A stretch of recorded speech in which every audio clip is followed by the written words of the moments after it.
belo trono, uma glória, como era lá no céu. Mas ele está dizendo na primeira pessoa: eu vi ao Senhor, e eu não só vi, mas ele estava sentado sobre um alto e sublime trono, e o seu séquito encheu o templo. Para que nós entendamos que Isaías está no pior momento da sua vida. Como assim?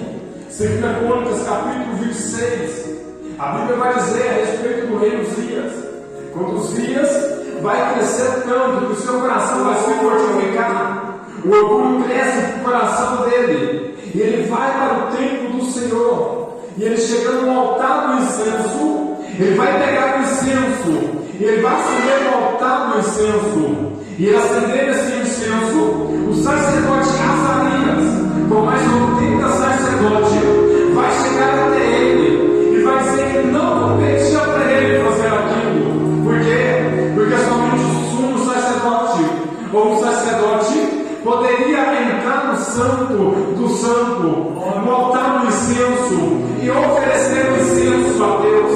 Mas nós vemos aqui que quando Isaías está escrevendo, ele vai dizer que Uzias não vai dar ouvido à voz do sacerdote, e ele não dando ouvido, logo em seguida vai aparecer uma lepra na sua testa, e quando todos ficam calados, ele vai perceber que apareceu algo na sua testa, ele vai passar a mão na sua testa, e vai perceber que surgiu uma enfermidade a ponto de ele perder o reino, uma enfermidade a ponto das pessoas excluírem ele da sociedade.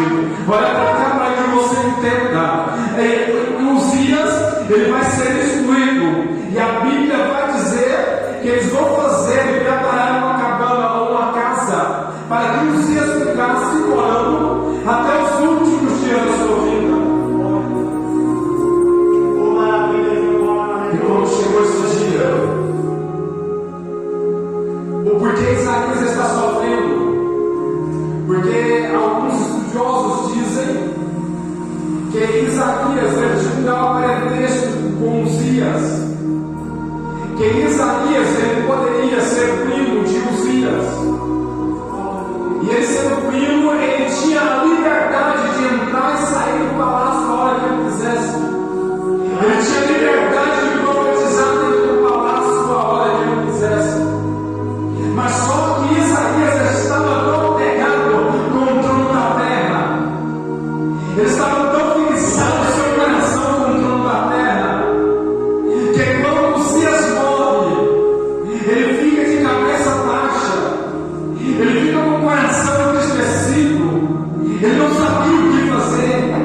Mas só que a Bíblia, como ela diz, que quando em que Uzias morre, a Bíblia não está dizendo claramente, mas vamos comigo, que quando em que Uzias morre, ele vai para o templo, ele vai para a casa de oração, e como ele entra no templo, e quando ele está assentado naquele banco, a Bíblia diz que ele viu o Senhor.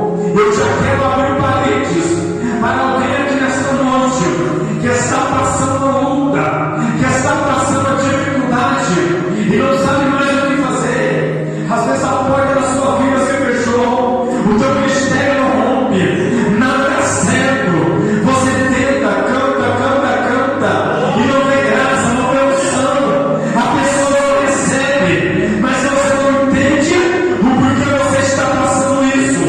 Mas nós vamos ver que quando chega o pior ano da vida de Isaías, vai se tornar o melhor ano da vida dele, porque o trono da terra vai ficar vazio, o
E quando Isaías começa a ver a majestade de Deus,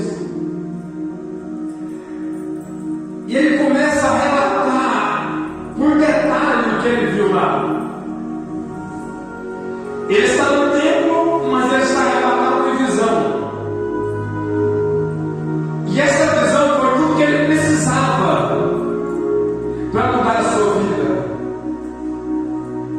Isaías profetizava no capítulo 1 ao 5 mensagens puras, mensagens de arrependimento, áreas que praticam a mentira, áreas dos que praticam a bebedice, áreas idólatras e etc.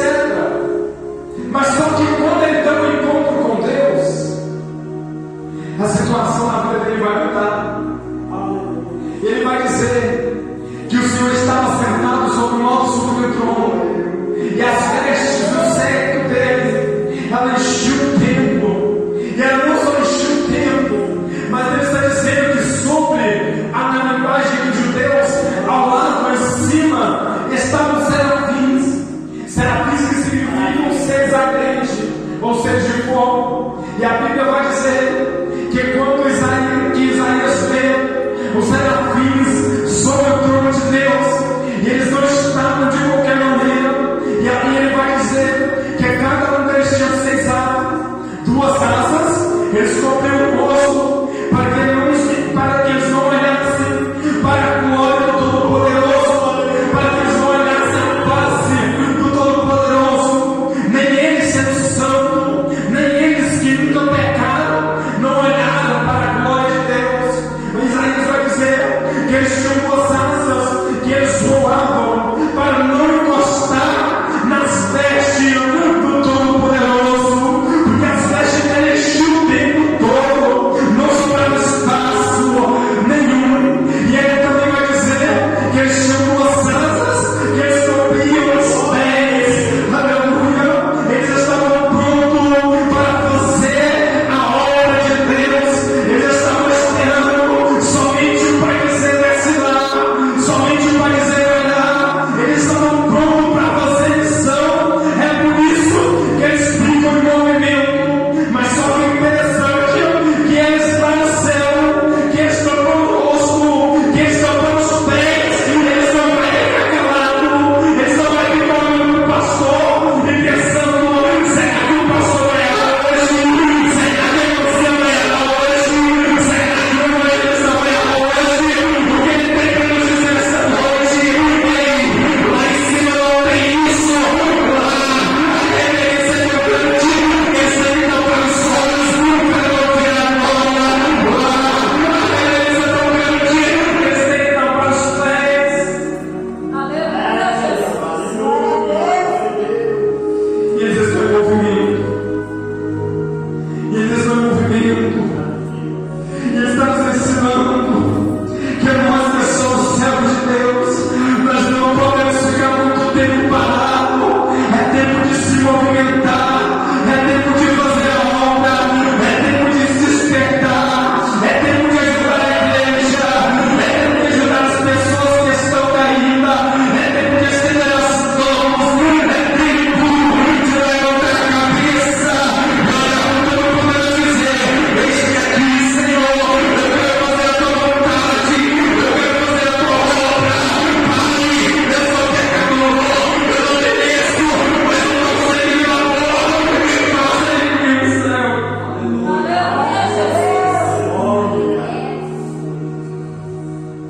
E os serafins estão dizendo: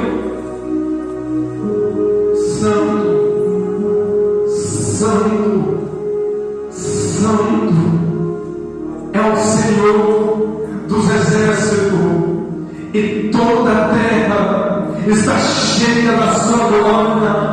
Aleluia. Lá não tem tempo para ficar falando mal de ninguém, lá não tem tempo para observar a vida de ninguém, lá não tem tempo de olhar para as vestes, lá não tem tempo de olhar para a aparência, lá não tem tempo de olhar quem está errando. Não, eles olham um para o outro, virando para o outro e dizendo: ele é santo, ele é santo, ele é santo, ele é santo, ele é poderoso.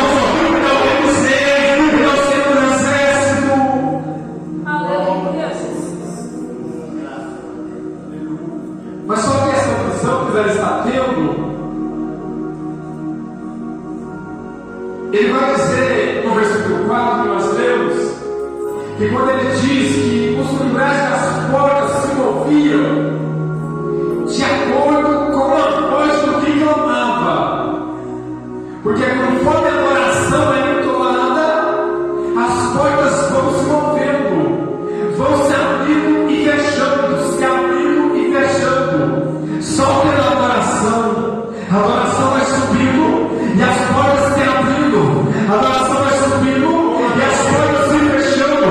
Eu não sei de que forma você está nesta noite, mas a tua adoração, ela tem poder de movimentar a mão de Deus. A tua adoração, ela tem poder de movimentar a mão de Deus. E Deus vai dar a sua casa e diz: vai na casa dele hoje, anjo, vai na minha presença e diz para o esposo dela: não tem vontade de vir, diz para ele que eu tenho honra, diz para ele que eu tenho chamada, para ele que eu vou na hoje. E quando você está adorando, também está nos seus parentes. E quando você está adorando, Deus vai guardar a sua casa. E quando você está adorando, Deus vai abrir a porta de emprego. E quando você está adorando, Ele vai trabalhar o seu popô. E quando você está adorando, a graça, a glória, a presença, a unção, ela vai descendo na casa. Olha,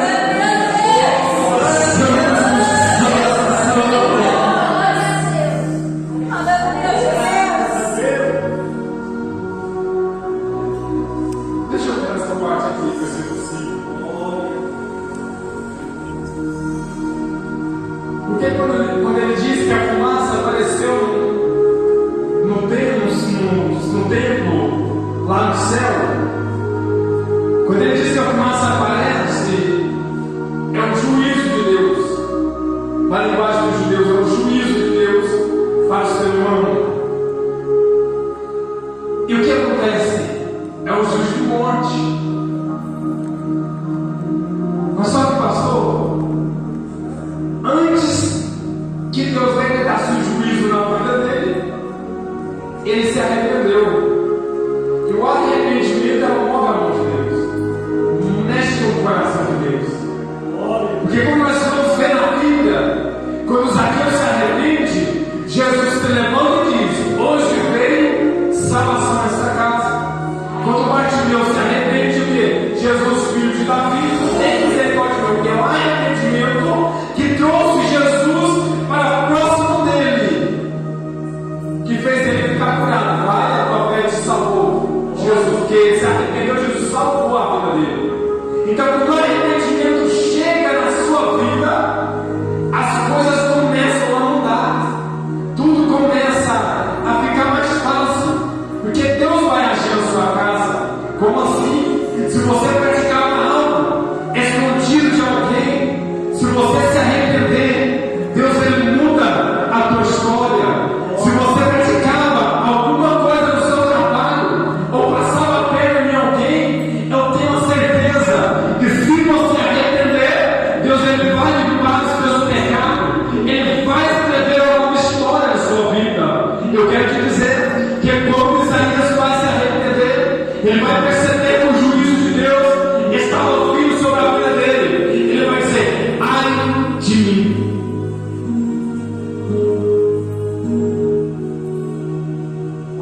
Porque ele profetizava. Deus levou ele em espírito, porque a nação de Judá não ia entender o que Deus estava falando com ele. Imagina que eu chegar no Senhor e profetizar algo que eu não vi, eu profetizar algo que eu não praticava.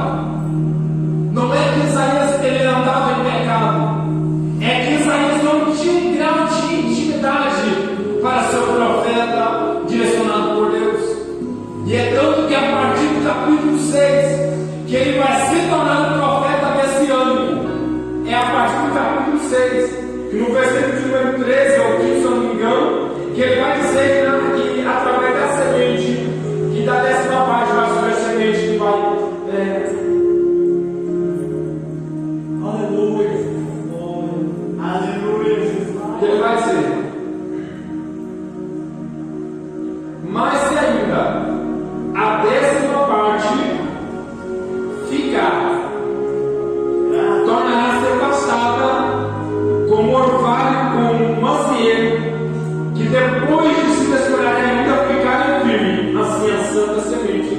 será a cabeça dela. Ele já estava começando a falar de Jesus. Então aqui nós vamos ver que esse tipo de sorteadas na vida dele, essa transformação na vida dele, era tudo que ele precisava. Quando ele começa a dizer, ai de mim, que sou um homem de lábios impuros, habito no meio do povo de impuros lábios, e os meus olhos viram o Senhor, o Todo-Poderoso. Ele vai começar a lembrar que ele estava precisando de uma transformação em sua vida. Ele estava precisando